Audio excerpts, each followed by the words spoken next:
Magandang araw po mga boss, at welcome back po dito sa ating YouTube channel. Ngayon meron tayong i-review itong Lenovo ThinkPlus na Bluetooth speaker. Yan, BT version 5.0. Yan, yung kanyang nakalagay dito na transmission distance 10 meters, battery capacity 1200 milliamperes, playing time about 6 hours sa full charge. Yan,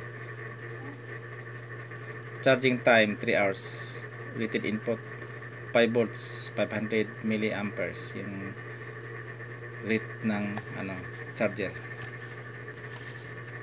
Yan po yung kanyang model K30 ThinkPlus BT version speaker, Bluetooth version na speaker, Lenovo by Lenovo. Yan,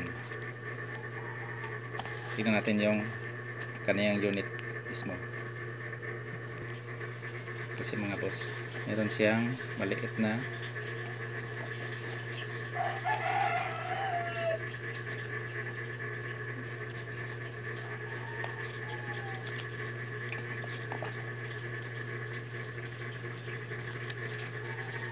user's manual na maliit.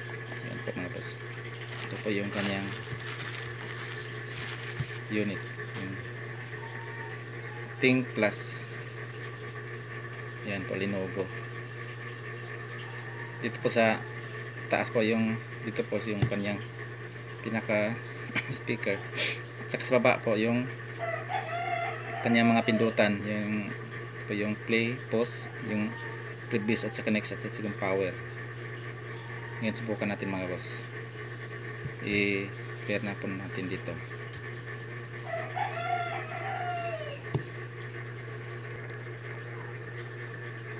On po natin itong power, pindutin po natin. Ayan, long press po. Ayan po, power on na po siya, at saka on natin itong Bluetooth para makita na yan, nag-sync na po sa mga boss. Yan, tumigil na po yung blink.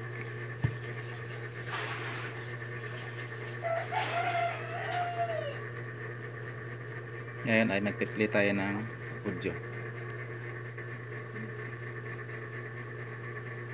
Yan po mga boss.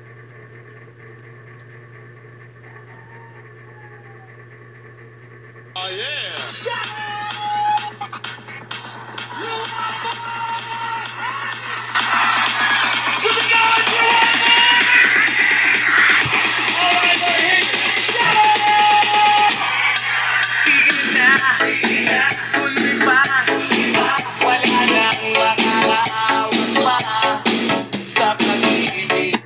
Pause lang po na natin, baka copyright tayo, kasi yung nagalangan din ako magpatugtog ng matagal, kasi kahit na doon tayo kumuha sa mga hindi copyrighted ay nakaka-copyright pa rin mga boss. Kaya nga sandali lang po yung patugtog po natin.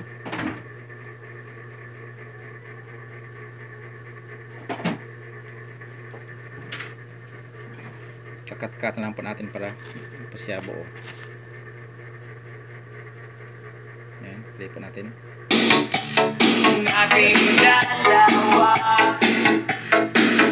Ganda po mga boss.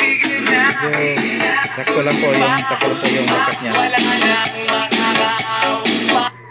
Sakto lang po yung lakas niya mga boss. Maliit siya. Ayan.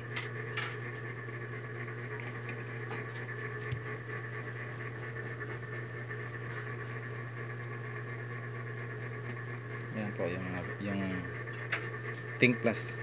Ito po yung ThinkPlus na Bluetooth speaker ng Lenovo. Yan.